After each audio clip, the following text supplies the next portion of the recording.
السلام عليكم ورحمة الله وبركاته. عاملين ايه؟ بجد وحشتوني جدا جدا. بقالي كتير منزلتش معاكم فيديوهات. بقالي فترة كبيرة حوالي اكتر من 15 يوم انا مش بنزل حاجة جديدة. النهاردة هننزل حاجة جديدة، لكن مش هشرح الحاجة اللي احنا هننزلها قد ما انا هرد على اسئلة ناس كتير عن طريقة التسويق، لان انا جالي بصراحة كم اسئلة في الموضوع ده مش طبيعي، وخصوصا حد اهو الكومنت بتاعه انا هنزله في اخر الفيديو. يعني اسمه محمد تمام، دي بنوته يعني اللي مكلماني، بس هي كاتبه اسمها كده. بتقول لي السلام عليكم ورحمه الله وبركاته يا اخت ام ادهم، لو سمحتي ممكن تعرفين طريقه التسويق؟ انا ببيع اول طلعه وبعد كده مش بعرف اكمل، والتاجر بيشتغل لي وبيستغلني في الشغل وانا بشتري من الزنقه. ممكن تفيديني اعزك الله؟ طبعا انا عناية الاتنين عشان خاطر الناس اللي لسه بتبتدي، وانا اصلا بحب الناس اللي بتقدر انها تبتدي ده من اقل حاجه. صلى على النبي يا ست الكل، ورقه وقلم واكتبي معايا.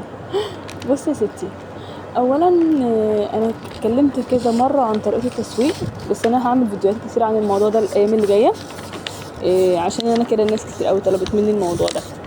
بصي يا ستي، تسويقك هيبقى ازاي؟ الاول انت هتعملي كميه شغل لا تتعدى 200 جنيه.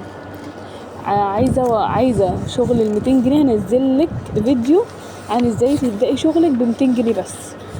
تمام؟ لا تتعدي ال 200 جنيه في الشغل. هتشتري شويه حاجات هقول لك عليها، هتعملي من ال 200 جنيه اكتر من 600 جنيه، انا واثقه في كلامي. هنزل لك فيديو بكره عن موضوع ازاي ابدا ب 200 جنيه. تمام؟ عملتي الشغل اللي انا هقولك عليه وتمام، كيستي. انا بصي بقى بطريقه التكييس بكله ب 200 جنيه، مش هخليكي تغرمي جنيه تاني. نزلتي بعتي الشغل اللي انتي بعتيه ده ازاي؟ انا مش عارفه ابيع، انا الناس بتضحك عليا، انا مش عارفه اسعر. طب انا عايزه برضه انزل لكم فيديو عن ازاي تسعري شغلك. تمام؟ بصي يا ست البنات، بتنزلي المحلات الاول، ابدأي بالمحلات اللي فيها اماكن للموبايلات كتير. يعني هي بتقولي انا بشتري من الزنقه، يبقى انت من اسكندريه. هقولك الاماكن اللي انا كنت بوزع لها وانزلي فيها، وصدقيني هتبيعيهم وتروحي بيتك. احنا هتنزلي مثلا شارع الزهور، هتنزلي شارع شاكور، هتنزلي الحضره الجديده فيها محلات كتير. بس انا بقولك بقى الاماكن ايه، تنزلي سيدي بشر فيها اماكن كتير. تنزلي مكان مستهدف، انت تنزلي الشارع ده تبيع حاجتك كلها تروحي. شارع شاكور محلات موبايلات بس. تمام؟ تنزلي سلام عليكم وعليكم السلام. مش هتخش تقولي حضرتك بتشتري او لا، لا مفيش الكلام ده، مش عندنا. انت هتخشي حضرتك، انا دلوقتي انا ممكن اوري حضرتك حاجه، هقولك تعالي اتفضلي، اي حد هقولك كده تعالي اتفضلي. هتخشي تقولي له انا مش مثلا اي حد ممكن يقولك انا مش عايز، اقول له طب بص ما تشتريش مني. والله انا كنت بعمل كده في اول ما بدأت، ما تشتريش مني، اتفرج بس وهقول لك اسعار، لو عجبك اشتري، ما عجبكش خلاص. بصي الكلام هيبقى حلو ازاي. اي حد هتخشي عنده هتتفرج، هيتفرج، صدقيني والله. دلوقتي حضرتك انا ببيع الميداليه دي ب 12 جنيه، عايز حضرتك علشان اول مره مثلا تشتري مني انا هديها لحضرتك ب 10 جنيه. تمام؟ ولو حضرتك خدت من اول ال10 يعني 10 ميداليات او دستة 12 ميداليه، هحسبها لك ب10. حضرتك خدت مني مثلا 5 هتبقى ب12. طب حضرتك ممكن بقولك مثلا والله انا عندي، طب ممكن حضرتك تاخد 5 تجرب فيهم، وانا هعدي على حضرتك تاني، لو ما اتباعوش عندك انا هاخدهم منك تاني.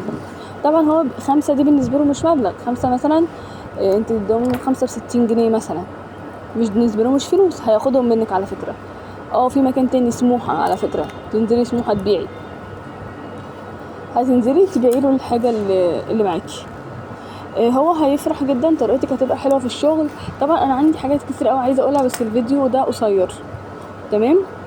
كل الفيديوهات اللي جايه انا هتكلم فيها بس عن ازاي تنزلي تبيعي، وهخليكي تبيعي بالعافيه، بكل ذوق وادب واخلاق، والناس كلها هتحبك وهتشتري منك. دي طريقتي، انا كنت بعمل كده والله. انا يعني ربنا يرضيكم يا رب ويكرمكم كلكم كل الكرم ان انا الايام دي مش بنزل ابيع بنفسي. انا باخد الاوردرات اللي بتجيلي بس على محلات معينه بس عندي، لان انا يعني الفتره دي حامل، فاهمني؟ فمش بقدر انزل اوزع. غير كده انا بحب انزل، والتوزيع ده انا بحبه جدا. ليه؟ رزقك تنزلي الشارع والله العظيم بتلاقي محلات ما بتبقاش عايزه وما بتاخدش، تاخد منك. بلاش، انت مش عايزه تروحي بعيد، روحي المحلات اللي جنب منك، الكام محل اللي حواليكي، تمام؟ مش عايزين روحي الكام شارع اللي بعديكي، مش عايزين والله انزلي شارع الزور هتبيعهم وتيجي. انا عارفه بقولك ايه، وده هيقولك لا انا بشتري من ده فلانه بتيجي تبيع لي بكذا. طب جرب اشتري مني، طب خد مني 5 جرب فيهم، والله العظيم الناس ما هتقولك لا. هنزل لكم فيديوهات كتير، في فيديوهين كده احنا اتفقنا عليهم ازاي تبدأي ب200 جنيه وفين الاماكن، وهقول لكم كل حاجه ان شاء الله في كل الفيديوهات اللي جايه بعد كده. استنوني عشان دي سلسله كبيره باذن الله فيها كل حاجه عن طريقه التسويق. اشوفكم على خير، وان شاء الله دخول المدارس يكون خير على الناس كلها. يلا السلام عليكم ورحمه الله وبركاته في فيديو جديد.